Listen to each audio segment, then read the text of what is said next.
As I was leaving Whiterun, I decided to go ahead and test the waters, and I waited for an hour, pressed the back button and waited. And next thing you know, these guys spawn. And anyone who's played, especially on the higher difficulties, and has been approached by the hired thugs, knows that these guys are they're just brutal. It's basically fighting 3 bandit chiefs all at the same time. That's essentially what they are. They have the same health pool, same resistances. They're heavily armored in a similar fashion. And most of the time, one of them will have a 2-handed enchanted weapon, and they know how to use it. This time, it doesn't appear that we have any of those, but we do have 3 guys with a sword and shield, a 1-handed weapon and a shield. Okay?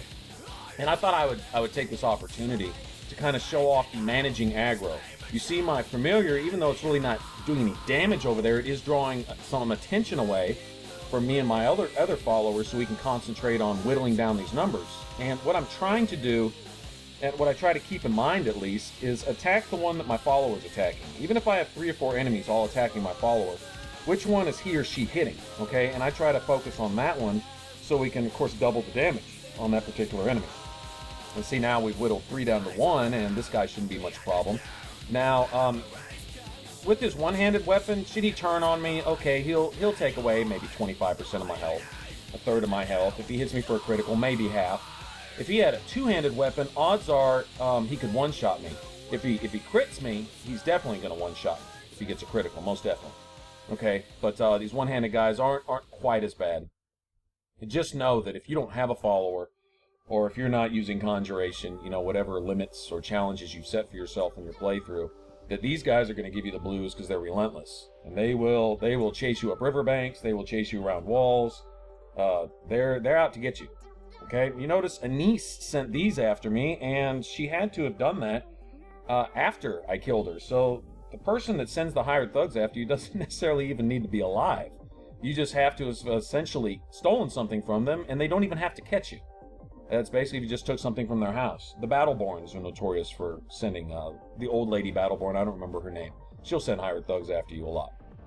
If you take anything from the house, and usually you'll take something, if nothing else, the skill book that's there, and I think the Imperial Missive that you need to grab for the, what's their name? The other clan. They're missing a son. I just started the quest not long ago. The Greymanes, yeah, that's it. Anyway, they'll have you try to find proof that the Battleborns were involved in the kidnapping of their son, and so you grab the Imperial Missive. Here I'm showing my settings. Mainly that I've got the save on rest, save on wait, and the save on character menu, which means going to hitting your Pip-Boy button, if you played Fallout, your back button to go to your menu. A lot of times, after a certain amount of time, each time you do that, whether it be every 15 minutes, 30 minutes, whatever, it will automatically save for you. Keep your autosaves down to a minimum.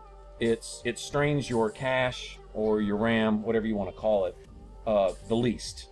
If you have all of your autosaves active, odds are you're going to crash a lot more often and freeze a lot more often. Of course, on PlayStation, that, you know, Bethesda games are notorious for that. So to keep that down, try those settings and just keep the one autosave that you know is going to apply for your play style the most. Me, it's, you know, save on travel. So I'll know that, you know, worst comes to worst, the last time I fast traveled will be as far back as I have to go if I have an untimely death or something like that. Anyway, taking the banded iron shield that I looted off those guys, rather than have to go buy stuff to upgrade myself and my follower, I just kind of take what I'm given, alright, upgrade it as I can with whatever blacksmithing skills I have, alright, and then I'll just trade them out with Uthgerd. You notice before she had just plain iron shield, well now I'll give her a banded iron shield, which is a little better, okay? And me, for right now, I'm just going to stick to the plain old iron armor. I'm good with that. That's fine with me.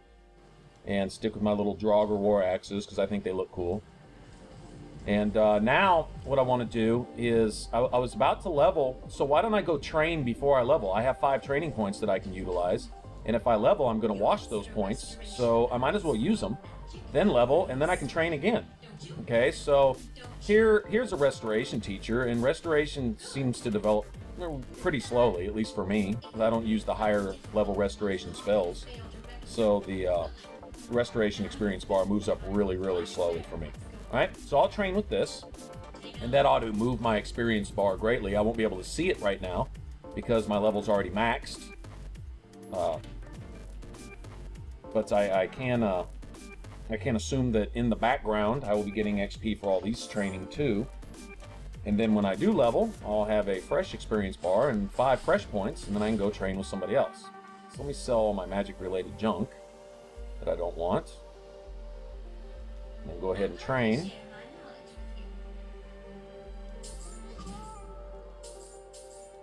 That's the 5 points for this level.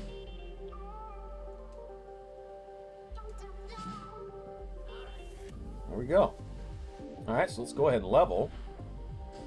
And I'd like to concentrate on offense, but once that's maxed out, I'll go ahead and put points in the other things. But I focus on just damage first, right? And then armor and things like that secondary. Okay, so let's see. I don't think I don't have enough points. I have 1 more point in one-handed, and I can go ahead and drop another point into just the basic damage slot right there. This is the path I'll eventually be traveling. So I get enough for that. Alright, so go ahead and drop a point in archery. Okay, 3 more points in that, and I can start working up the left side of the archery tree. I think the next slot is at 30. Alright, and go ahead and drop my 1 point into smithing, I think. Yeah, I can't put anything else in enchanting, so let's drop 1 in here, and then the only other point I'm going to spend is the arcane blacksmith, where I can upgrade my magic gear. Alright, let's come in here and loot the place. It's free! All these alchemy ingredients. Also keep in mind there's a fire salts here, and the blacksmith in Riften wants, I believe, 10 of them. And these do respawn. I don't remember exactly how many in-game days. If it's typical for a Bethesda game, then it would be 3 in-game days. Basically, you out of the zone. Means fast travel somewhere that's far away, probably to just a whole nother hold. You know, someplace like, I don't know, Windhelm or something. Or probably even farther than that. Or just go back to Whiterun from here, because we're all the way up in the northeast corner of the map, okay? And wait for a solid 3 or 4 days and come back and try it, and odds are all these things will be back, these soul gems and those alchemy ingredients. And you could essentially do that 10 times if you just wanted to get those fire salts out of the way for that guy. Just for example. Alright? And I have an unenchanted bow. I'm limited on my enchantments right now. But I can put something on it, a little extra damage. It's not going to do anything to a frost troll, but the other enemies, such as dragons, which we are about to fight here momentarily, ought to be effective.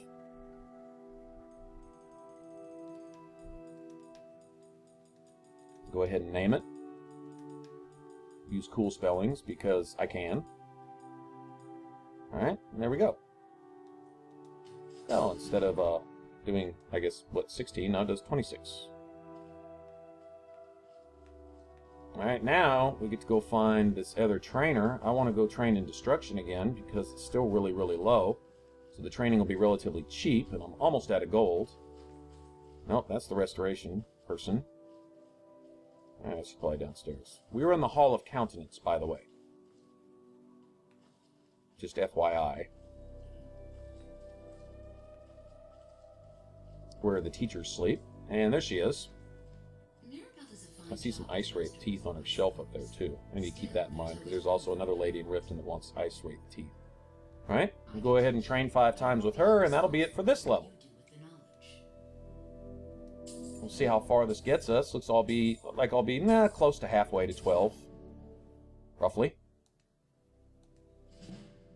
And by the time I'm done with the dragon, I ought to be done. Alright, and I will catch you guys on the dragon battle. We will go fight Murmelnir. Y'all take it easy now.